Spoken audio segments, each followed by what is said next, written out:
A case of identity. "My dear fellow," said Sherlock Holmes as we sat on either side of the fire in his lodgings at Baker Street, "life is infinitely stranger than anything which the mind of man could invent. We would not dare to conceive the things which are really mere commonplaces of existence. If we could fly out of that window hand in hand, hover over this great city, gently remove the roofs, and peep in at the queer things which are going on, the strange coincidences, the plannings, the cross-purposes, the wonderful chains of events working through generations and leading to the most outré results, it would make all fiction with its conventionalities and foreseen conclusions most stale and unprofitable." "And yet I am not convinced of it," I answered. "The cases which come to light in the papers are, as a rule, bald enough and vulgar enough. We have in our police reports realism pushed to its extreme limits, and yet the result is, it must be confessed, neither fascinating nor artistic. A certain selection and discretion must be used in producing a realistic effect," remarked Holmes. "This is wanting in the police report, where more stress is laid perhaps upon the platitudes of the magistrate than upon the details, which to an observer contain the vital essence of the whole matter. Depend upon it, there is nothing so unnatural as the commonplace." I smiled and shook my head. "I can quite understand your thinking so," I said. "Of course, in your position of unofficial advisor and helper to everybody who is absolutely puzzled, throughout 3 continents, you are brought in contact with all that is strange and bizarre. But here," I picked up the morning paper from the ground, "let us put it to a practical test. Here is the first heading upon which I come: A husband's cruelty to his wife. There is half a column of print, but I know without reading it that it is all perfectly familiar to me. There is, of course, the other woman, the drink, the push, the blow, the bruise, the sympathetic sister or landlady. The crudest of writers could invent nothing more crude. Indeed, your example is an unfortunate one for your argument," said Holmes, taking the paper and glancing his eye down it. "This is the Dundas separation case, and, as it happens, I was engaged in clearing up some small points in connection with it. The husband was a teetotaler. There was no other woman, and the conduct complained of was that he had drifted into the habit of winding up every meal by taking out his false teeth and hurling them at his wife, which, you will allow, is not an action likely to occur to the imagination of the average storyteller. Take a pinch of snuff, Doctor, and acknowledge that I have scored over you in your example." He held out his snuff-box of old gold, with a great amethyst in the centre of the lid. Its splendour was in such contrast to his homely ways and simple life that I could not help commenting upon it. "Ah," said he, "I forgot that I had not seen you for some weeks.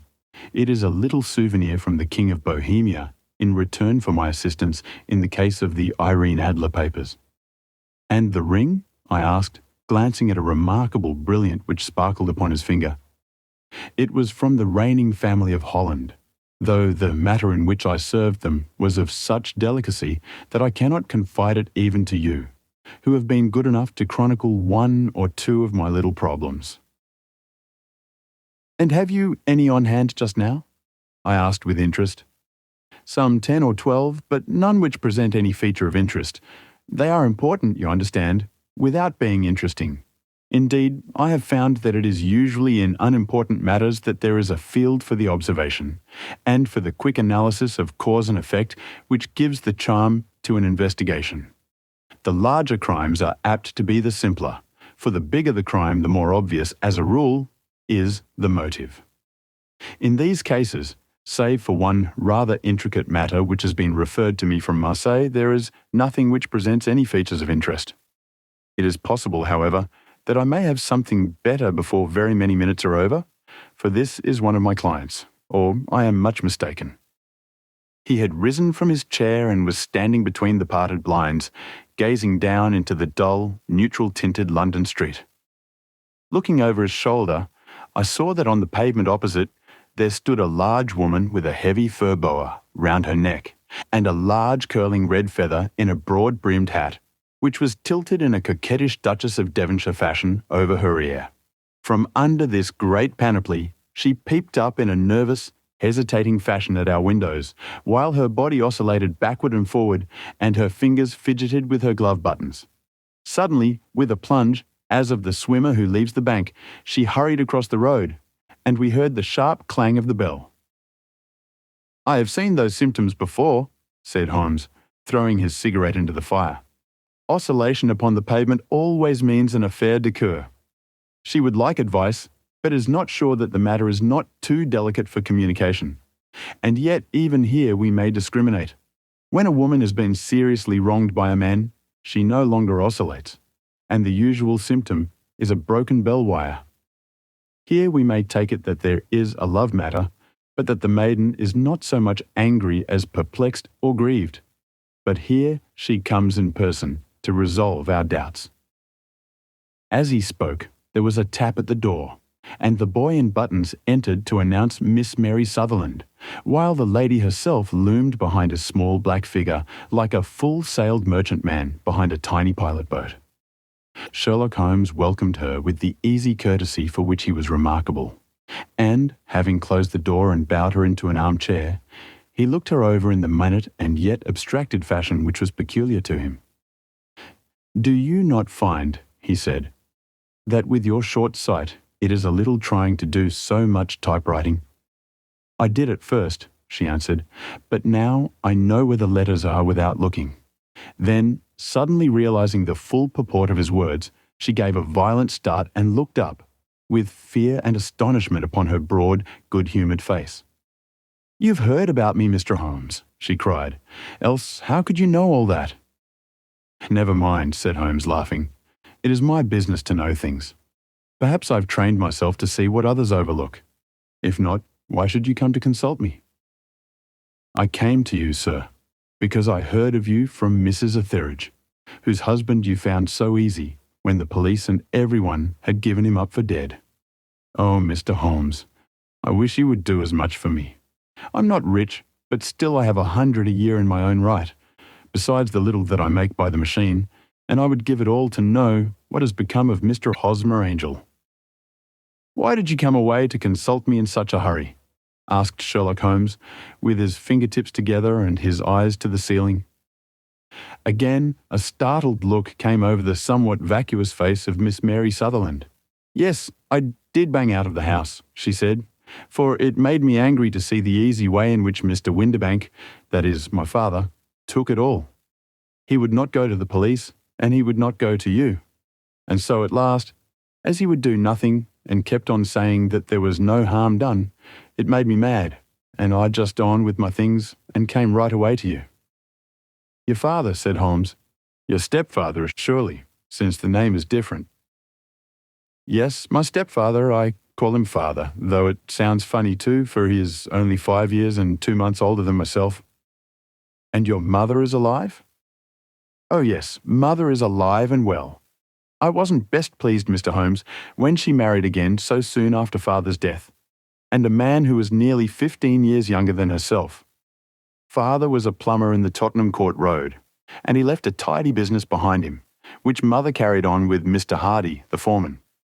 But when Mr. Windibank came, he made her sell the business, for he was very superior, being a traveller in wines.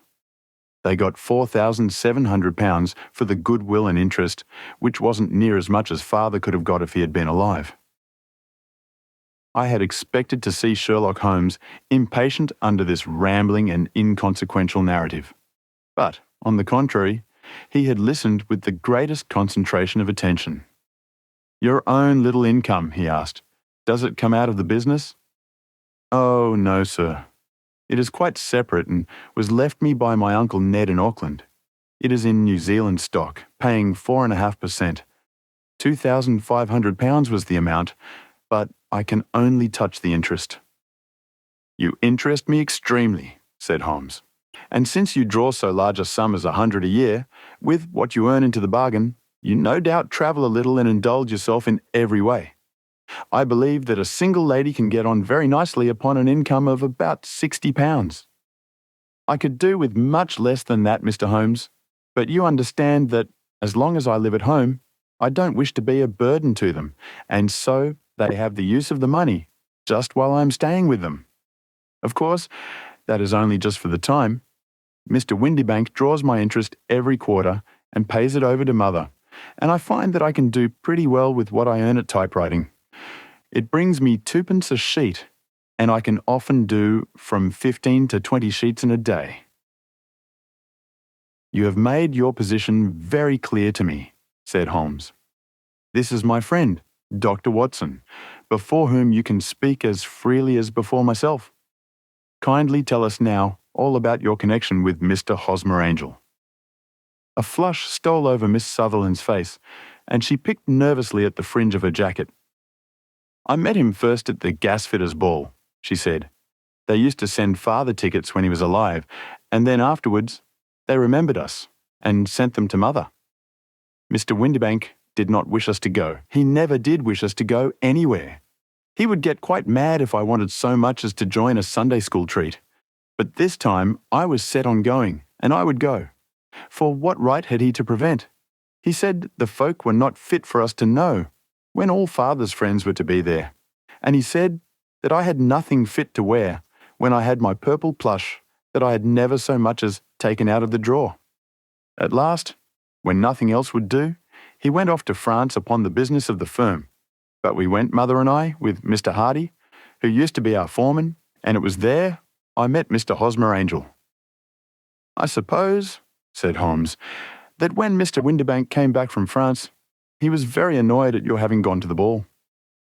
Oh, well, he was very good about it. He laughed, I remember, and shrugged his shoulders and said there was no use denying anything to a woman, for she would have her way. I see. Then at the gasfitters' ball you met, as I understand, a gentleman called Mr. Hosmer Angel. Yes, sir. I met him that night, and he called next day to ask if we had got home all safe. And after that we met him. That is to say, Mr. Holmes, I met him twice for walks. But after that Father came back again, and Mr. Hosmer Angel could not come to the house any more. No? Well, you know, Father didn't like anything of the sort. He wouldn't have any visitors if he could help it, and he used to say that a woman should be happy in her own family circle.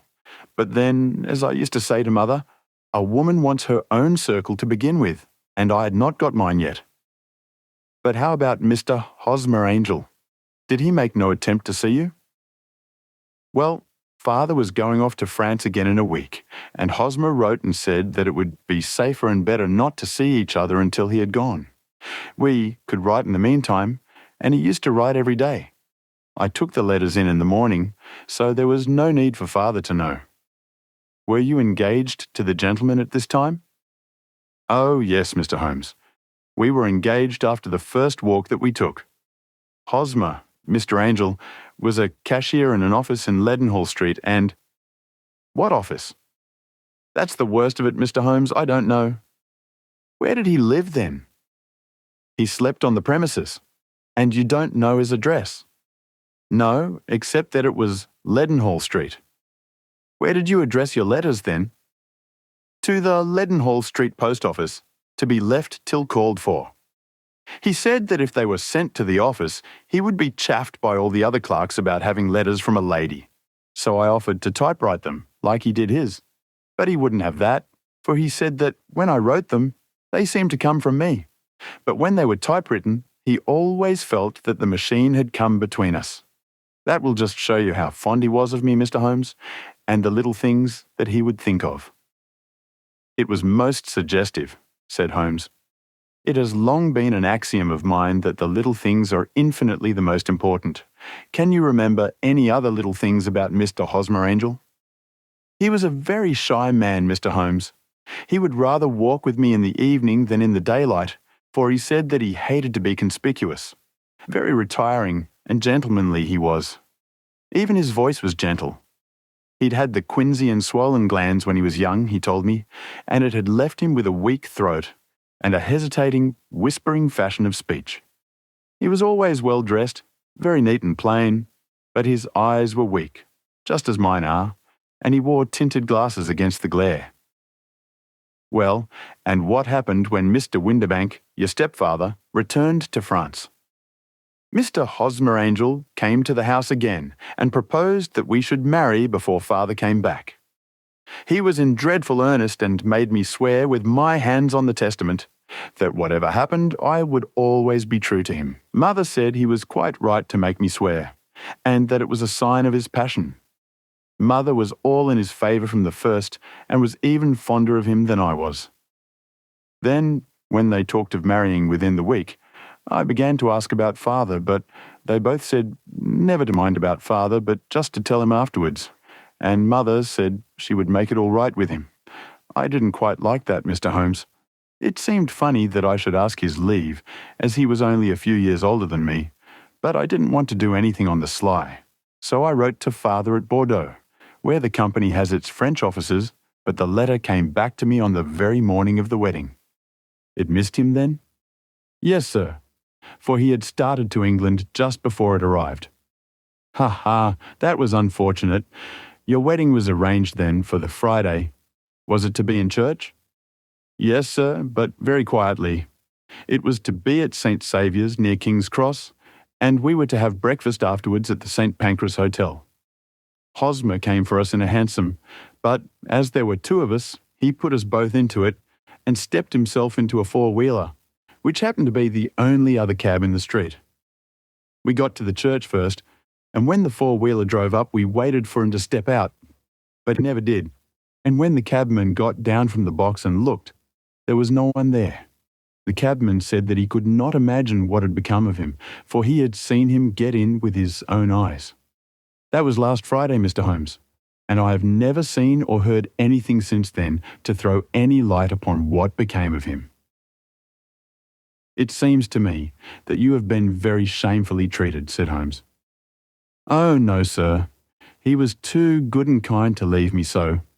Why, all the morning he was saying to me that, whatever happened, I was to be true, and that even if something quite unforeseen occurred to separate us, I was always to remember that I was pledged to him, and that he would claim his pledge sooner or later.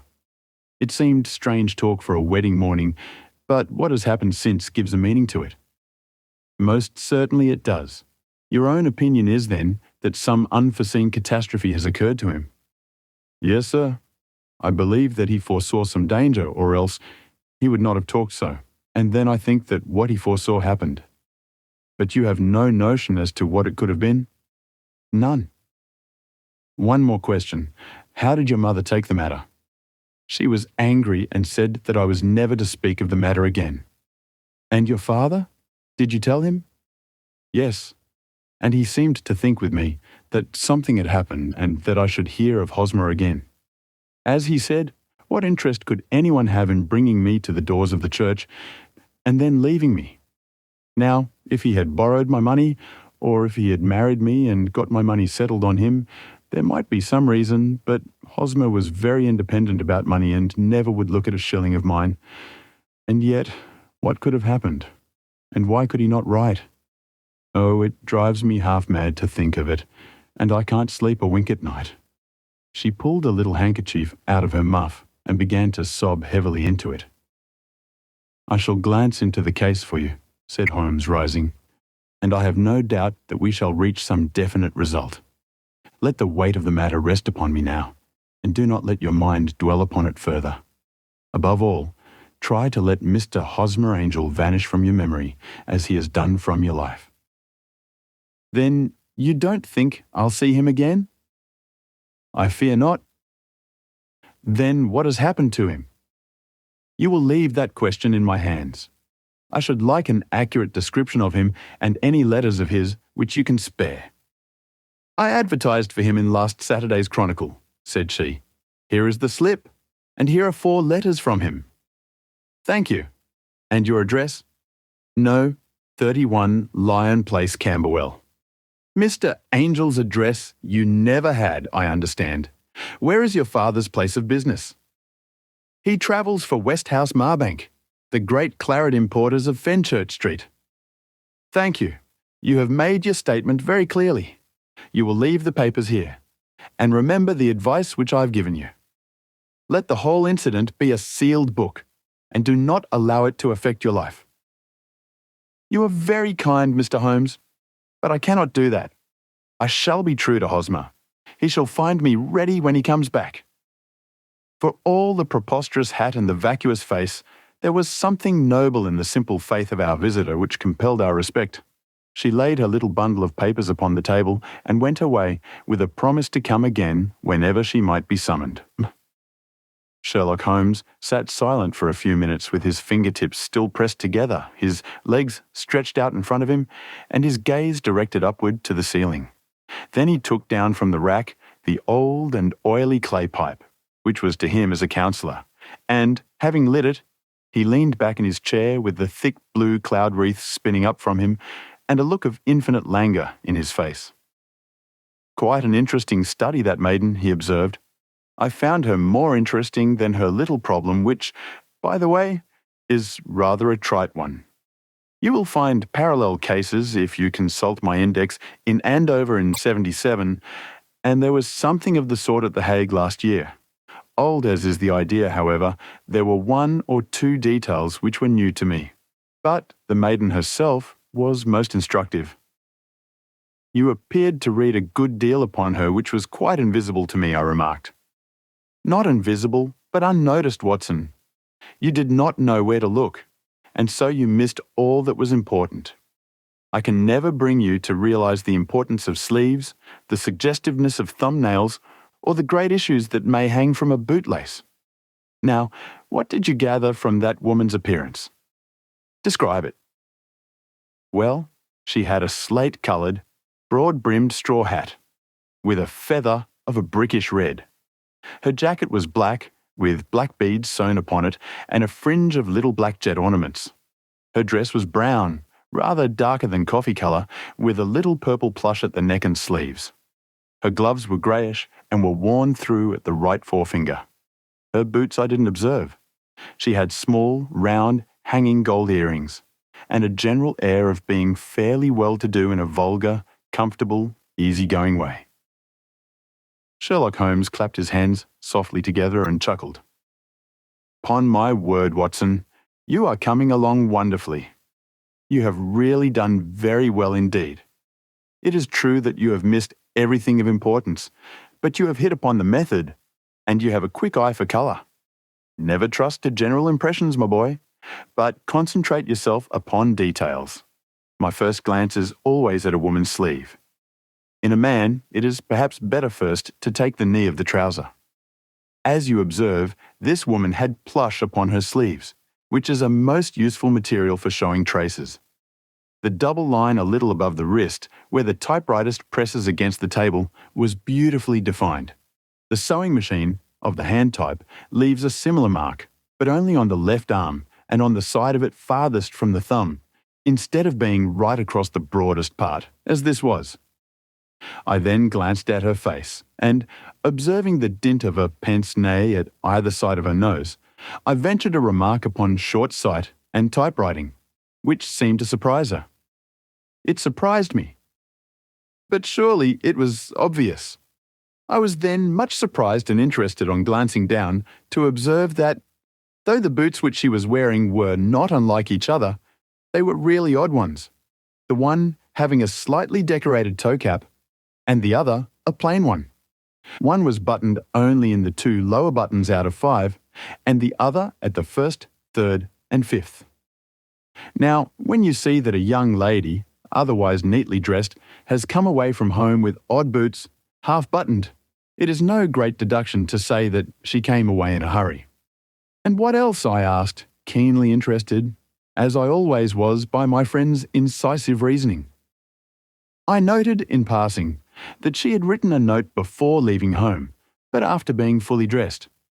You observed that her right glove was torn at the forefinger, but you did not apparently see that both glove and finger were stained with violet ink. She had written in a hurry and dipped her pen too deep.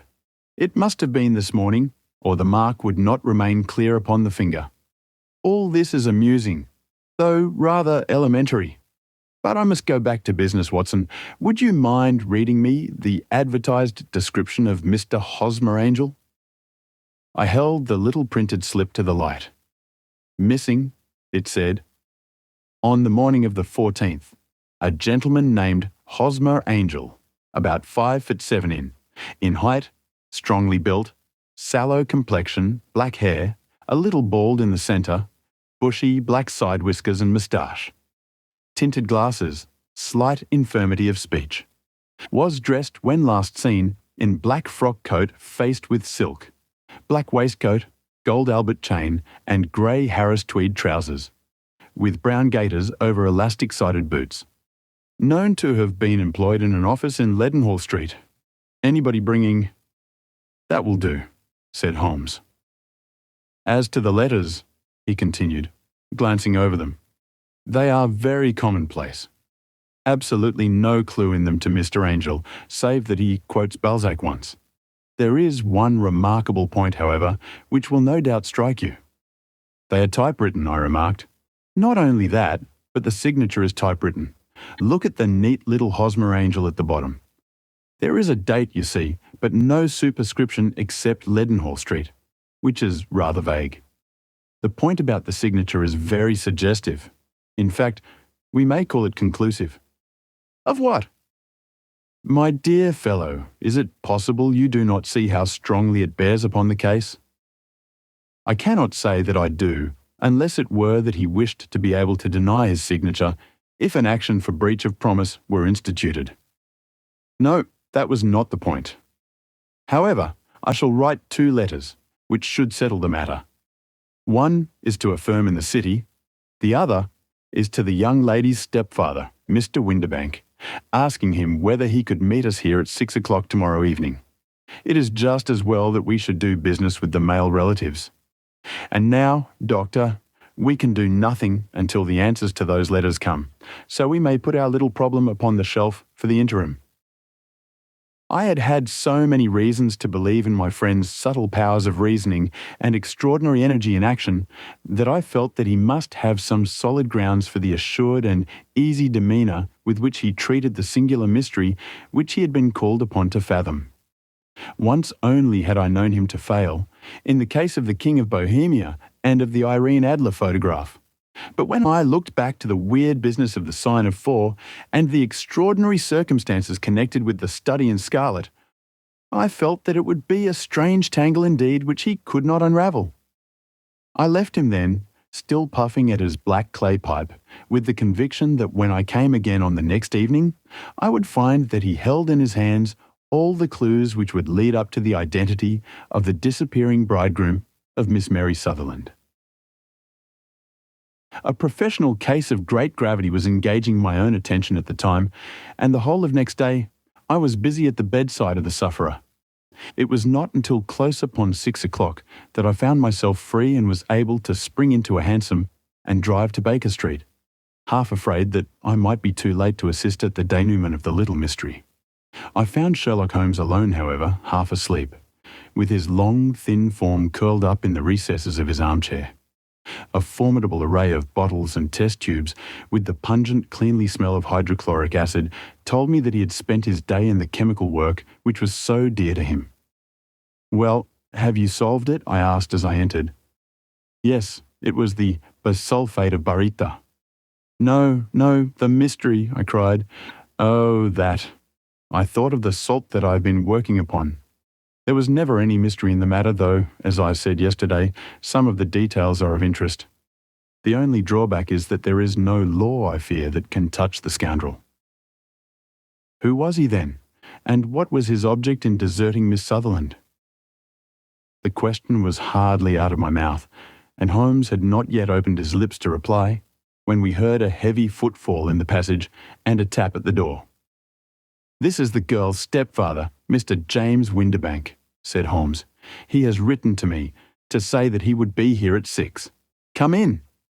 The man who entered was a sturdy, middle-sized fellow, some 30 years of age, clean-shaven and sallow-skinned, with a bland, insinuating manner and a pair of wonderfully sharp and penetrating grey eyes. He shot a questioning glance at each of us, placed his shiny top hat upon the sideboard, and with a slight bow sidled down into the nearest chair and... "Good evening, Mr. James Windibank," said Holmes. "I think that this typewritten letter is from you, in which you made an appointment with me for 6 o'clock. "Yes, sir. I'm afraid that I am a little late. But I'm not quite my own master, you know. I'm sorry that Miss Sutherland has troubled you about this little matter, for I think it is far better not to wash linen of the sort in public. It was quite against my wishes that she came, but she is a very excitable, impulsive girl, as you may have noticed, and she is not easily controlled when she has made up her mind on a point. Of course, I did not mind you so much, as you are not connected with the official police, but it is not pleasant to have a family misfortune like this noised abroad. Besides, it is a useless expense, for how could you possibly find this Hosmer Angel? On the contrary, said Holmes quietly, I have every reason to believe that I will succeed in discovering Mr. Hosmer Angel. Mr. Windibank gave a violent start and dropped his gloves. I am delighted to hear it, he said.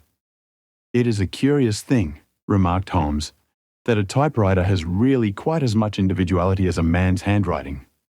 Unless they are quite new, no two of them write exactly alike. Some letters get more worn than others, and some wear only on one side. Now, you remark in this note of yours, Mr. Windibank, that in every case there is some little slurring over of the E, and a slight defect in the tail of there. There are 14 other characteristics, but those are the more obvious. We do all our correspondence with this machine at the office, and no doubt it is a little worn, our visitor answered, glancing keenly at Holmes with his bright little eyes. And now I will show you what is really a very interesting study, Mr. Windibank. Holmes continued. I think of writing another little monograph some of these days on the typewriter and its relation to crime. It is a subject to which I have devoted some little attention. I have here 4 letters which purport to come from the missing man. They are all typewritten. In each case, not only are these slurred and theirs tailless, but you will observe, if you care to use my magnifying lens, that the 14 other characteristics to which I have alluded are there as well. Mr. Windibank sprang out of his chair and picked up his hat. I cannot waste time over this sort of fantastic talk, Mr. Holmes, he said. If you can catch the man, catch him, and let me know when you have done it. Certainly, said Holmes, stepping over and turning the key in the door. I let you know, then, that I have caught him. What? Where? Shouted Mr. Windibank, turning white to his lips and glancing about him like a rat in a trap. Oh, it won't do. Really it won't, said Holmes suavely. There is no possible getting out of it, Mr. Windibank. It is quite too transparent, and it was a very bad compliment when you said that it was impossible for me to solve so simple a question. That's right. Sit down and let us talk it over. Our visitor collapsed into a chair, with a ghastly face and a glitter of moisture on his brow. It's not actionable, he stammered. I am very much afraid that it is not. But between ourselves, Windibank, it was as cruel and selfish and heartless a trick in a petty way as ever came before me. Now, let me just run over the course of events, and you will contradict me if I go wrong. The man sat huddled up in his chair, with his head sunk upon his breast, like one who is utterly crushed. Holmes stuck his feet up on the corner of the mantelpiece, and leaning back with his hands in his pockets, began talking, rather to himself, as it seemed, than to us. The man married a woman very much older than himself for her money, said he, and he enjoyed the use of the money of the daughter as long as she lived with them. It was a considerable sum for people in their position, and the loss of it would have made a serious difference. It was worth an effort to preserve it. The daughter was of a good, amiable disposition, but affectionate and warm-hearted in her ways, so that it was evident that with her fair personal advantages and her little income, she would not be allowed to remain single long. Now her marriage would mean, of course, the loss of 100 a year. So what does her stepfather do to prevent it? He takes the obvious course of keeping her at home and forbidding her to seek the company of people of her own age. But soon he found that that would not answer forever. She became restive, insisted upon her rights, and finally announced her positive intention of going to a certain ball.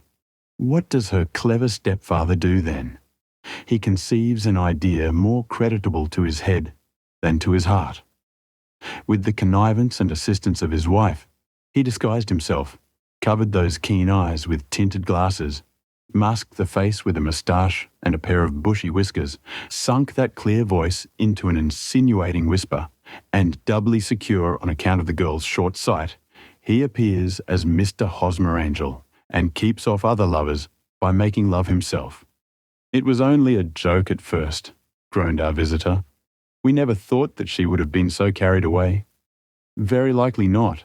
However that may be, the young lady was very decidedly carried away, and, having quite made up her mind that her stepfather was in France, the suspicion of treachery never for an instant entered her mind. She was flattered by the gentleman's attentions, and the effect was increased by the loudly expressed admiration of her mother. Then Mr. Angel began to call, for it was obvious that the matter should be pushed as far as it would go if a real effect were to be produced. There were meetings and an engagement, which would finally secure the girl's affections from turning towards anyone else. But the deception could not be kept up forever. These pretended journeys to France were rather cumbrous.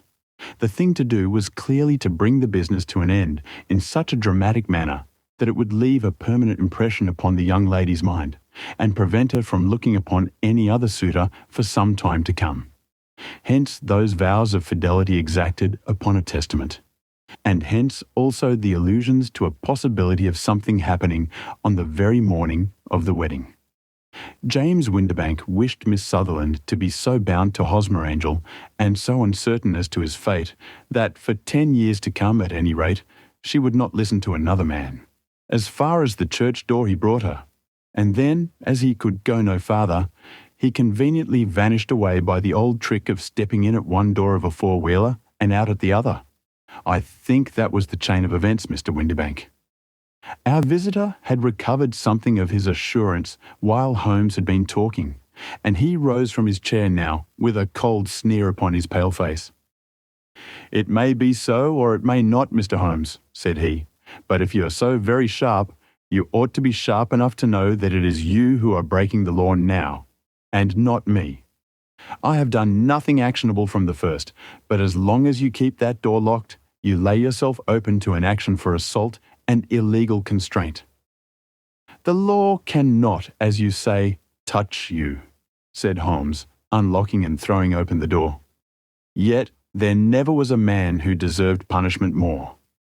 If the young lady has a brother or a friend, he ought to lay a whip across your shoulders, by Jove," he continued, flushing up at the sight of the bitter sneer upon the man's face.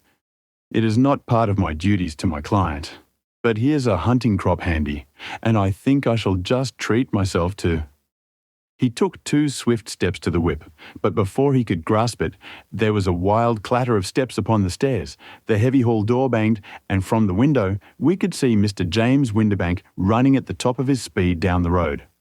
"There's a cold-blooded scoundrel," said Holmes, laughing, as he threw himself down into his chair once more. "That fellow will rise from crime to crime until he does something very bad and ends on a gallows. The case has, in some respects, been not entirely devoid of interest." "I cannot now entirely see all the steps of your reasoning," I remarked. "Well, of course, it was obvious from the first that this Mr. Hosmer Angel must have some strong object for his curious conduct, and it was equally clear that the only man who really profited by the incident, as far as we could see, was the stepfather. Then the fact that the 2 men were never together, but that the one always appeared when the other was away, was suggestive. So were the tinted spectacles and the curious voice, which both hinted at a disguise, as did the bushy whiskers. My suspicions were all confirmed by his peculiar action in typewriting his signature, which, of course, inferred that his handwriting was so familiar to her that she would recognize even the smallest sample of it. You see, all these isolated facts, together with many minor ones, all pointed in the same direction. And how did you verify them? Having once spotted my man, it was easy to get corroboration.